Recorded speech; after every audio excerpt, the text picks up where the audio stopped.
نحمده ونصلي على رسوله الكريم اما بعد فاعوذ بالله من الشيطان الرجيم بسم الله الرحمن الرحيم رب اشرح لي صدري ويسر لي امري واحلل عقدة من لساني يفقهوا قولي۔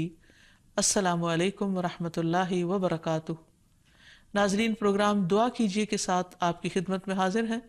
آج ہم انشاءاللہ میت کے لیے کی جانے والی دعاؤں کے موضوع پر گفتگو کریں گے۔ ہر انسان جو دنیا میں آیا ہے اسے ایک نہ ایک دن واپس جانا ہے۔ جب وہ دنیا سے چلا جاتا ہے تو اس کے عمل کا سلسلہ ختم ہو جاتا ہے۔ اب اسے بعد والوں کی دعاؤں کا انتظار ہوتا ہے جو اس کے درجات میں بلندی کا ذریعہ بنتی ہیں، جو اس کی بخشش کا ذریعہ بنتی ہے۔ اور ہر مسلمان کا یہ حق ہے کہ وہ اپنے مردہ بھائی کے لیے، دنیا سے جانے والے کے لیے بخشش کی دعا کرے، کیونکہ ہر انسان ایک نہ ایک دن جانے والا ہے، اور وہ اپنے لیے جو چاہے وہی دوسرے کے لیے پسند کرے، کیونکہ ہر جانے والا جانے کے بعد سب سے زیادہ جس چیز کا محتاج ہوتا ہے وہ پیچھے والوں کی دعائیں ہیں۔ اس لیے ان کے لیے دعائیں کرتے رہنا چاہیے، اور یہ دعائیں ان کو فائدہ بھی دیتی ہیں۔ حدیث میں آتا ہے، رسول اللہ صلی اللہ علیہ وسلم نے فرمایا، مرنے کے بعد انسان کے اعمال کا سلسلہ منقطع ہو جاتا ہے سوائے 3 چیزوں کے جن کا ثواب میت کو پہنچتا رہتا ہے۔ صدقہ جاریہ، یعنی ایسی جگہ مال لگا جانا جس سے انسانوں کو فائدہ پہنچتا رہے اور میت کو ثواب۔ لوگوں کو فائدہ دینے والا علم۔ نیک اولاد جو اس میت کے لیے دعا کرتی رہے، یعنی خصوصاً میت کے لیے اس کے اپنے بچے اور اپنی اولاد جو دعا کرتی ہے وہ سب سے زیادہ فائدہ دیتی ہے، کیونکہ بچوں کی والدین کے لیے محبت مسلم ہے، اور اس محبت کی وجہ سے، اس جدائی کے احساس کی وجہ سے، اس تڑپ کی وجہ سے دعا کے اندر خشوع خضوع بھی زیادہ آ جاتا ہے، اور اس خشوع خضوع کے ساتھ اور دکھ کے ساتھ جب انسان دعا کرتا ہے تو وہ دعا جلد قبول ہوتی ہے۔ لیکن اس کا یہ مطلب نہیں کہ صرف اولاد ہی کی دعائیں فائدہ دیتی ہیں، تمام مسلمانوں کی دعائیں فائدہ دیتی ہیں۔ اس لیے ہمیں اپنے والدین کے لیے بھی دعا کرنی چاہیے، اور تمام مومنوں کے لیے، جیسے کہ اس دعا میں آتا ہے، ربنا اغفر لی ولوالدی وللمؤمنین یوم یقوم الحساب، کہ اللہ مجھے بخش دے، میرے والدین کو بخش دے، اور سارے مومنوں کو بخش دے۔ تو اس سے پتہ چلتا ہے کہ سب کی بخشش کے لیے دعا کرنا ضروری ہے۔ یہ دعائیں میت کے درجات کی بلندی کا باعث بھی بنتی ہیں۔ رسول اللہ صلی اللہ علیہ وسلم نے فرمایا، بے شک اللہ عز و جل جنت میں نیک آدمی کا درجہ بلند فرمائیں گے۔ تو آدمی عرض کرے گا، یا اللہ یہ درجہ مجھے کیسے حاصل ہوا؟ اللہ تعالیٰ فرمائیں گے، تیرے بیٹے کے تیرے لیے استغفار کرنے کی وجہ سے، یعنی تیری دنیا سے جانے کے بعد تیرے بچے نے جو تیرے لیے دعائیں کی، ان کی وجہ سے تمہارا درجہ بلند کیا جاتا ہے۔ اور حقیقت یہ ہے کہ جانے والے کو پیچھے چھوڑی ہوئی اولاد یا مال و متاع یا جائیداد وہ چیزیں فائدہ نہیں دیتی، اسے دعا فائدہ دیتی ہے، اس لیے دعا کرنا چاہیے۔ عثمان بن عفان کہتے ہیں کہ نبی صلی اللہ علیہ وسلم جب میت کو دفن کر کے فارغ ہو جاتے تو قبر پر رکتے اور فرماتے، اپنے بھائی کے لیے استغفار کرو، یعنی سب سے دعا کرواتے۔ اور ویسے بھی جب انسان غائبانہ طور پر کسی کے لیے دعا کرتا ہے تو وہ دعا قبول ہوتی ہے۔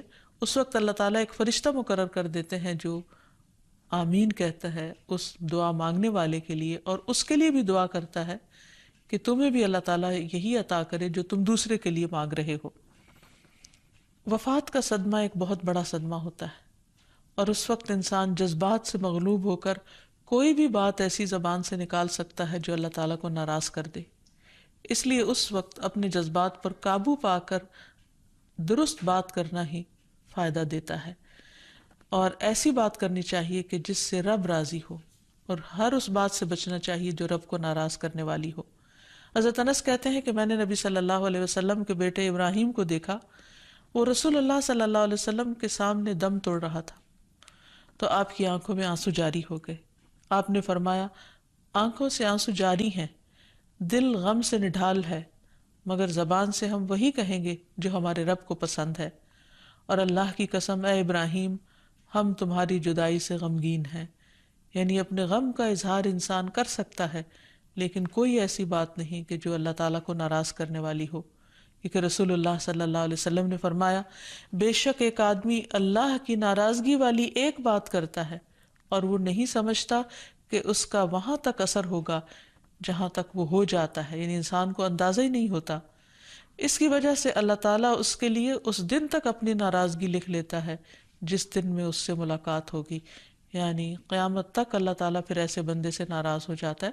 اور چونکہ انسان کو خود پتہ ہی نہیں ہوتا کہ وہ کیا کہہ چکا ہے، اس لیے وہ ریگریٹ بھی نہیں کرتا، شرمندہ بھی نہیں ہوتا، توبہ بھی نہیں کرتا۔ اور جب وہ توبہ بھی نہیں کرتا تو وہ ناراضگی جہاں ہوتی ہے وہاں لکھی رہتی ہے، اور جس کا انسان کو پھر قیامت کے دن جا کر نقصان ہوگا۔ ام سلمہ رضی اللہ عنہا کہتی ہیں کہ میں نے رسول اللہ صلی اللہ علیہ وسلم کو فرماتے ہوئے سنا کہ اگر کسی مسلمان پر کوئی مصیبت آئے اور وہ کہے جس کا اللہ نے اس کو حکم دیا ہے کہ انا للہ و انا الیہ راجعون، اللہم اجرنی فی مصیبتی و اخلف لی خیرا منہا، بے شک ہم اللہ کے لیے ہیں اور ہم اسی کی طرف لوٹائے جائیں گے، اے اللہ مجھے میری مصیبت میں اجر دے اور مجھے اس کا بہترین نعم البدل عطا فرما، تو اللہ تعالیٰ اس کو اس سے بہتر عطا فرماتے ہیں۔ اور وہ کہتی ہیں کہ جب ابو سلمہ فوت ہو گئے تو میں نے کہا ابو سلمہ سے افضل کون سے مسلمان ہوں گے؟ وہ پہلا گھرانہ تھا جس نے رسول اللہ صلی اللہ علیہ وسلم کی طرف ہجرت فرمائی۔ پھر میں نے یہ قول کہہ دیا تو اللہ تعالیٰ نے مجھے ابو سلمہ کے بدلے رسول اللہ صلی اللہ علیہ وسلم عطا فرمائے۔ تو حقیقت یہ ہے کہ انسان اچھے حال میں ہو یا تکلیف دہ حالت میں، اس کے لیے لازم ہے کہ ہر حال میں وہ اللہ تعالیٰ کی حمد و ثنا بیان کرے، اللہ کا شکر ادا کرتا رہے، کیونکہ اسی میں رب کی رضا ہے۔ رسول اللہ صلی اللہ علیہ وسلم نے فرمایا جب کسی آدمی کا بچہ فوت ہو جاتا ہے تو اللہ تعالیٰ فرشتوں سے فرماتا ہے کیا تم نے میرے بندے کے بچے کی روح قبض کر لی؟ وہ عرض کرتے ہیں ہاں۔ اللہ تعالیٰ فرماتے ہیں تم نے اس کے دل کا پھل قبض کر لیا، یعنی اس کے دل کا ٹکڑا لے لیا؟ وہ عرض کرتے ہیں جی ہاں۔ پھر اللہ تعالیٰ پوچھتے ہیں میرے بندے نے کیا کہا؟ فرشتے عرض کرتے ہیں کہ اس نے تیری تعریف کی، یعنی اتنے غم اور دکھ کے موقع پر بھی وہ تیری تعریف کرتا رہا، اور انا للہ و انا الیہ راجعون پڑھا۔ تو اللہ تعالیٰ فرماتے ہیں کہ میرے بندے کے لیے جنت میں ایک گھر بنا دو اور اس گھر کا نام بیت الحمد رکھو، تعریف والا گھر، یعنی جو اس گھر کو دیکھے گا تعریف کرے گا۔ دوسری چیز صبر کرنا، یعنی جب انسان کسی کے وفات کی خبر سنے تو صبر کرے، کیونکہ صبر کرنے والوں کو بشارت دی گئی ہے، وَبَشِّرِ الصَّابِرِينَ الَّذِينَ إِذَا أَصَابَتْهُمْ مُصِيبَةٌ قَالُوا إِنَّا لِلَّهِ وَإِنَّا إِلَيْهِ راجعون۔ آپ خوشخبری دے دیجئے صبر کرنے والوں کو کہ جب انہیں مصیبت آتی ہے تو وہ انا للہ پڑھتے ہیں۔ تو ایسے ہی لوگ ہدایت پر ہوتے ہیں اور ایسے ہی لوگ جو ہیں وہ اللہ تعالیٰ کے پسندیدہ ہیں۔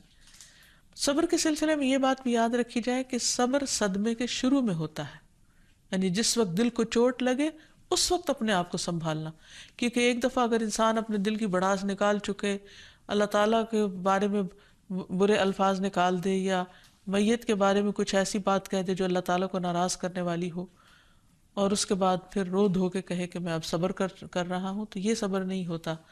رسول اللہ صلی اللہ علیہ وسلم ایک عورت کے پاس سے گزرے جو قبر پہ بیٹھی رو رہی تھی۔ آپ نے فرمایا اللہ سے ڈرو اور صبر کرو۔